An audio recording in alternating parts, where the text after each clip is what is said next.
Olá, o meu nome é Felipe Pedrosa e neste vídeo eu vou estar falando sobre a análise térmica conhecida como termogravimetria ou TG. A TG ela é usada para medir as variações de massa de uma amostra durante o aquecimento ou resfriamento desta amostra. Ela é uma técnica muito aplicada no campo do estudo da ciência do cimento e ela é usada muitas das vezes para complementar outras técnicas, como por exemplo a difração de raio-x, DRX. Essa variação na massa ela ocorre por diferentes fenômenos e esses fenômenos eles tendem a alterar a estrutura química do material, como por exemplo os fenômenos que levam a uma mudança de massa, eles definem os eventos térmicos e eles podem ser classificados nos seguintes tipos: evaporação, que é a mudança do estado líquido para o estado gasoso; a sublimação, que é a mudança do estado sólido para o líquido; a decomposição, em que o elemento químico ele vai se decompor em duas ou mais substâncias. Outro fenômeno também é a oxidação. A oxidação ela é um processo químico que é desencadeado pela reação entre um composto orgânico e um agente oxidante. Outro fenômeno é a redução, que é a diminuição do número de oxidação; a dissolução, que é a adesão molecular de um fluido a uma superfície sólida, quando o líquido ele absorve ali a superfície sólida de um determinado material. E outro fenômeno que ocorre é a desorção de gases. A desorção de gases é um componente que é dissolvido em um líquido e esse componente que foi dissolvido nesse determinado líquido, ele passa para a fase gasosa. Então a gente chama isso de desorção de gases. Então todos esses fenômenos eles levam a uma mudança de massa e essa mudança de massa ela é observada dentro da TG, da termogravimetria.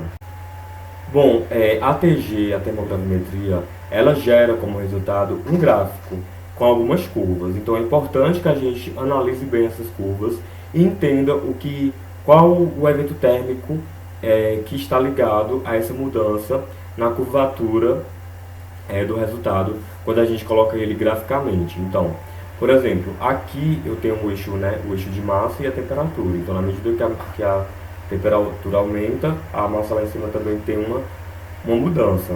Nesse exemplo aqui, nós temos uma curva TG.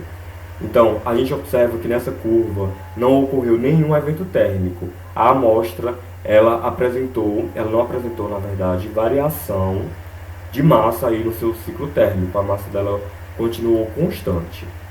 Nesse outro gráfico, a gente já vê uma rápida perda inicial de massa.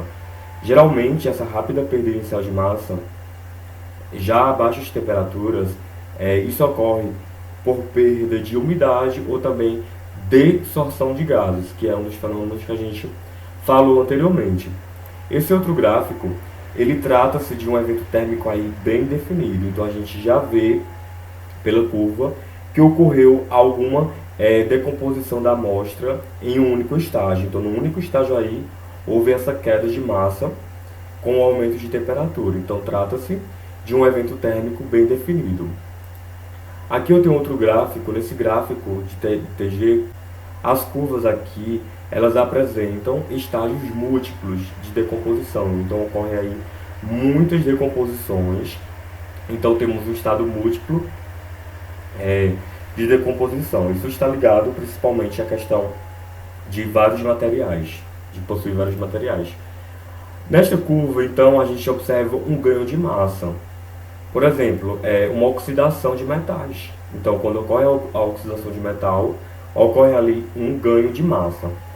Observando aí que a uma temperatura mais baixa, o material possui uma massa menor e na medida que a temperatura vai aumentando, ocorre aí o aumento de massa nessa nossa amostra. Então, isso é muito observado em oxidações. Bom, e existem, como eu falei, muitas aplicações da termogravimetria dentro do estudo de materiais de construção civil. Por exemplo, dentro do estudo de pastas de cimento. Por exemplo, quando a gente vai analisar ou calcular o teor de CH nas pastas de cimento, que é o hidróxido de cálcio. Calcular o teor de hidróxido de cálcio dentro das pastas de cimento é uma avaliação muito importante que é realizada quando nós vamos analisar a microestrutura desse material. Então, com os valores obtidos a partir da curva de termogravimetria e usando aí cálculos estequiométricos, a gente consegue determinar a quantidade de hidróxido de cálcio em uma pasta. Mas como a gente consegue analisar esse teor de hidróxido de cálcio em uma determinada pasta? Bom, quando o hidróxido de cálcio ele é levado a uma determinada temperatura, vai ocorrer a perca de água para a atmosfera. E essa perca de água ela vai ser registrada no gráfico. Portanto, sabendo que a queda no gráfico ela vai indicar ali uma perda de massa devido à evaporação do H2O, então essa mudança no gráfico ela é relativa à perda de água que existe ali dentro do hidróxido de cálcio, que foi elevado a temperatura de 400 a 550 graus Celsius. Desta forma, nós conseguimos, através da seguinte fórmula, determinar o teor de CH na pasta. Então, o teor de hidróxido de cálcio ele vai ser igual a 4,11 vezes o teor de água volatilizada, que é o quê? Nada mais é do que a água que passa do estado líquido para o gasoso. Então, uma água volatilizada, que é o que a gente acabou de observar quando o hidróxido de cálcio é elevado a uma temperatura. Ocorre ali a passagem da água do estado líquido para o estado gasoso, então uma água volatilizada. E esse teor de água volatilizada a gente consegue determinar a partir da massa molar do material. Por exemplo, o hidróxido de cálcio ele possui uma massa molar de 74 massa molar, que é a quantidade de massa em um mol de uma substância. Então a massa molar nada mais é do que a quantidade de massa que vai existir em um mol de uma substância. Então, quando o hidróxido de cálcio ele passa pelo processo de ocorrer ali o evento térmico, que é a separação do óxido de cálcio e do H2O, a água ela possui uma massa molar prefixada, que é de 18, e o óxido de cálcio possui uma massa molar de 56. Então, desta forma, a gente consegue analisar o teor de água volatilizada e, com a aplicação na fórmula, a gente determina o teor de hidróxido de cálcio na pasta de cimento. Dando continuidade a essa aplicação do TG no cimento Portland, quando a gente tem uma estrutura cristalina, o material ele é menos reativo. Porém, quando a análise ela apresenta uma estrutura amorfa, essa estrutura amorfa ela nada mais é do que uma indicação de uma reação pozzolânica forte. Então, quando ocorre a diminuição do hidróxido de cálcio na análise termogravimétrica, isso é um indicativo forte de reação pozzolânica. Só para resumir e para a gente ficar mais por dentro do assunto.